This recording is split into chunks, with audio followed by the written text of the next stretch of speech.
नमस्कार, मी राहुल कुलकर्णी, एनडीटीव्हीमध्ये तुमचं स्वागत आहे. दोन मुद्दे मी टॅग केलेत. खरं म्हणजे आता भारतीय जनता पार्टीची 99-100 उमेदवाराची यादी आलेली आहे. त्याचा पण आपण दोन मुद्द्यातनं नीटचा आढावा घेणार आहोत, कारण प्रदीर्घ काळ ती यादी रखडली होती आणि आम्ही 4-5 दिवसापूर्वीच या यादीतलं पहिलं नाव सांगितलं होतं श्री देवेंद्र फडणवीस यांचं. ते बरोबर निघाले आणि त्या नावाप्रमाणे त्या यादीचं सुद्धा आपण विश्लेषण करू. पण काही वेळेआधी श्री मनोज जरांगे पाटील यांनी एक भूमिका घेतली आणि त्या भूमिकेप्रमाणे बाय द वे तुमचे काही प्रश्न असतील तर ते जरूर तुम्ही आम्हाला कळवा. त्या प्रश्नाचं आम्ही विश्लेषण करू.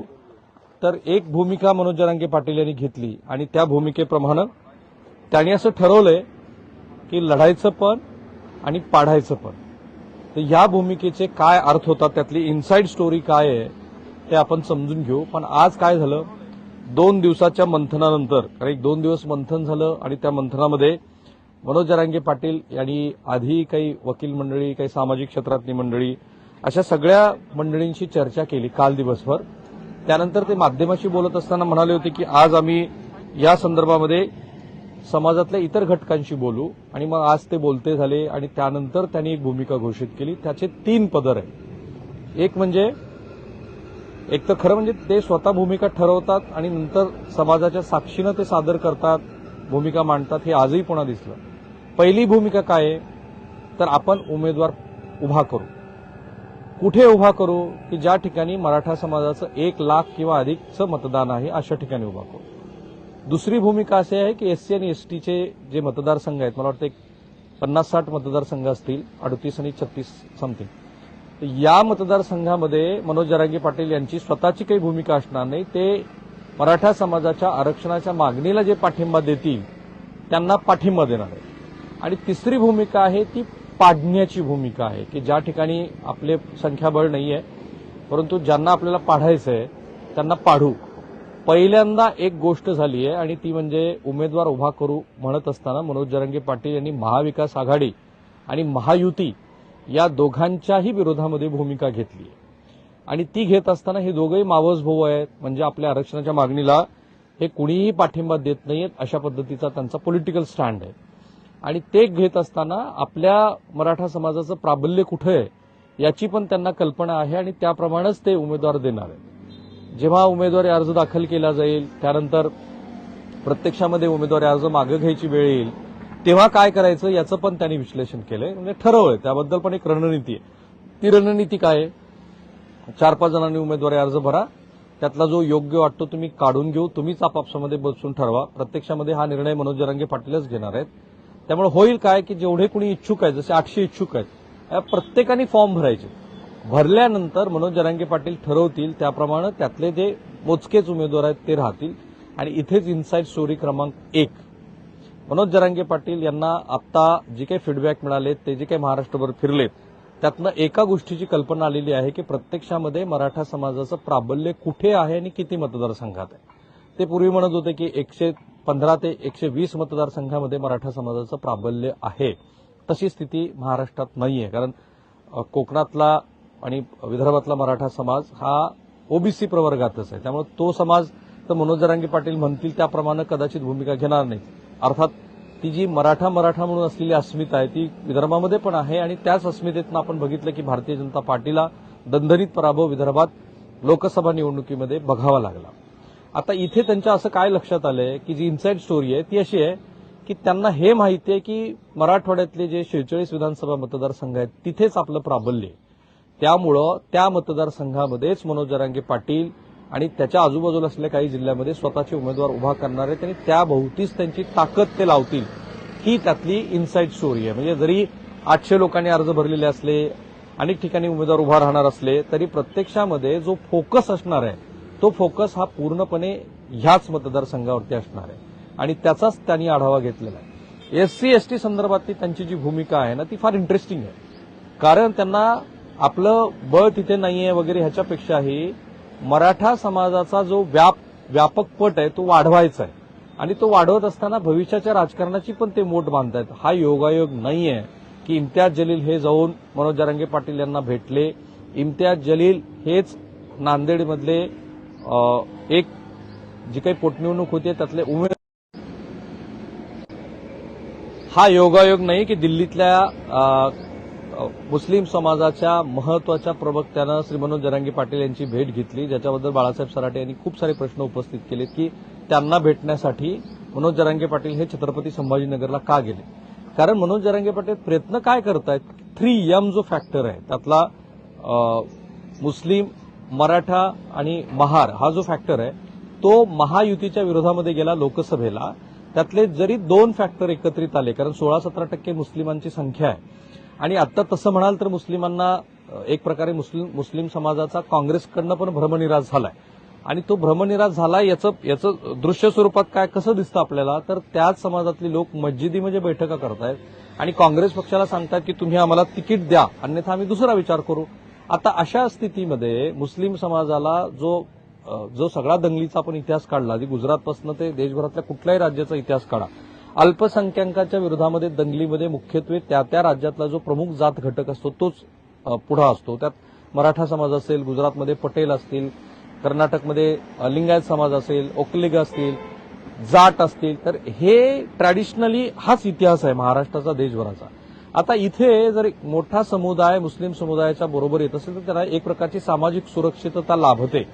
ती सामाजिक सुरक्षिततेचा विचार करून आणि भारतीय जनता पार्टीला कोणता पक्ष त्याच्या उमेदवाराला पाडू शकतो हे लक्षात घेऊन जर उद्या मराठा आणि मुस्लिम हे कॉम्बिनेशन एकत्रित आलं तर ते डेडली कॉम्बिनेशन आहे. म्हणजे तिथे 25% मराठा समाज अधिक 15% मुस्लिम समाज असं जर गृहीतक बनलं तर 40% वोट बँक होते आणि 40% वोट बँक ही विनेबल आहे. आणि म्हणून एससी एसटीच्या प्रवर्गाबद्दलची भूमिका काय आहे की जे धनगर असतील, आदिवासी असतील, तुमचे रिझर्व्ह कॅटेगरीतले अनुसूचित जाती जमातीच्या प्रवर्गातले उमेदवार असतील तर त्यांच्याबद्दल एक सॉफ्ट कॉर्नर दाखवायचा प्रयत्न आहे. त्या सॉफ्ट कॉर्नरमधनं जेवढी मतं मिळतील तेवढी घेण्याचा हा प्रयत्न आहे. तिसरा जो मुद्दा आहे तो आहे महायुतीच्या विरोधातला.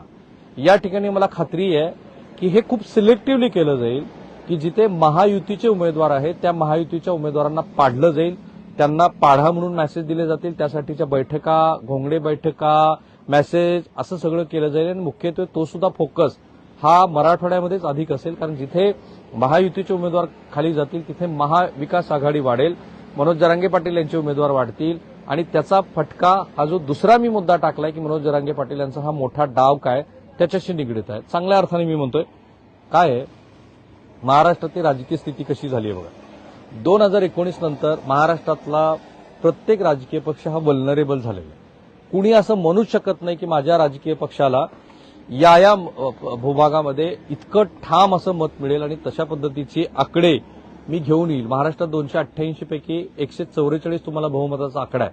तो बहुमताचा आकडा आतापर्यंत 100 पेक्षा अधिक केवळ भाजपनं 2014 आणि 2019ला मिळवून दाखवलाय.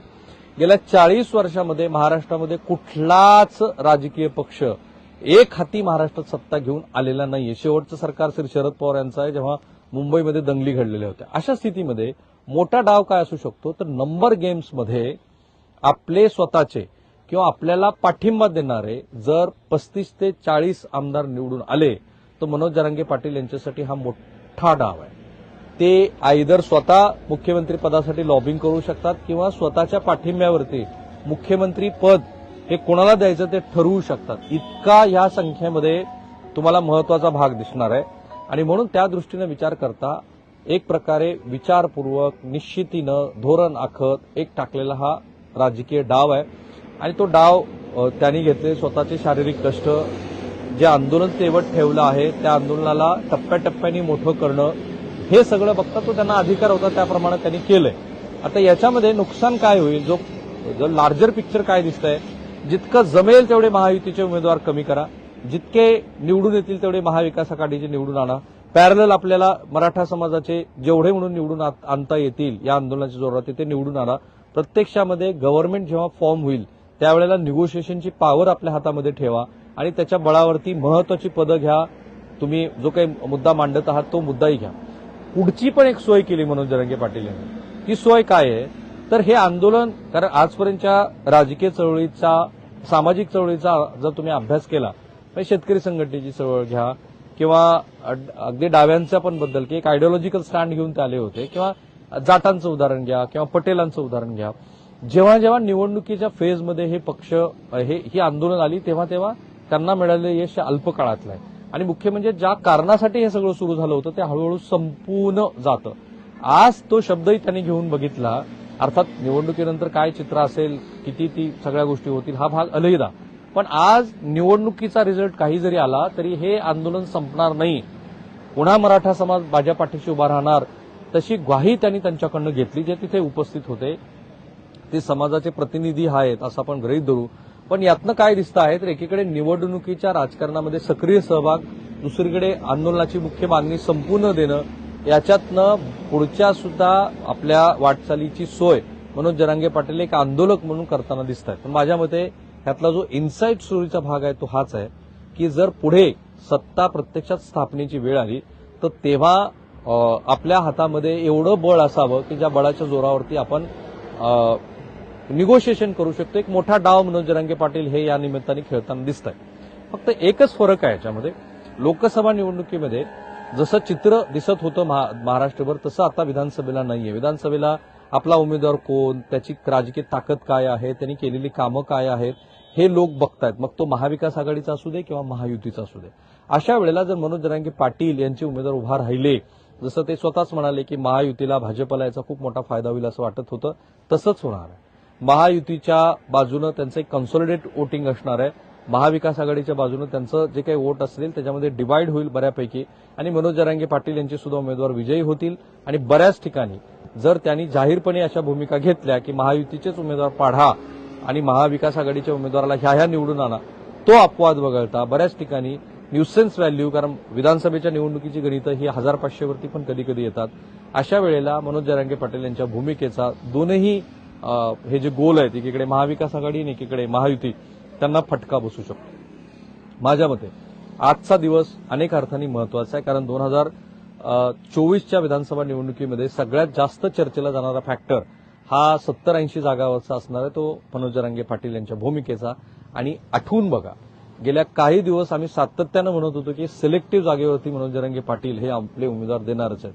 एवढं अचूक विश्लेषण तुम्हाला करता आलं पाहिजे, पण अर्थात ते सततच्या अभ्यासानं तुम्ही दिलेल्या फीडबॅकवरतीच ते चालू असतं. म्हणून तुम्ही या व्हिडिओच्या कॉमेंट बॉक्समध्ये तुमचे जे काही मत असतील ते जरूर पोस्ट करा.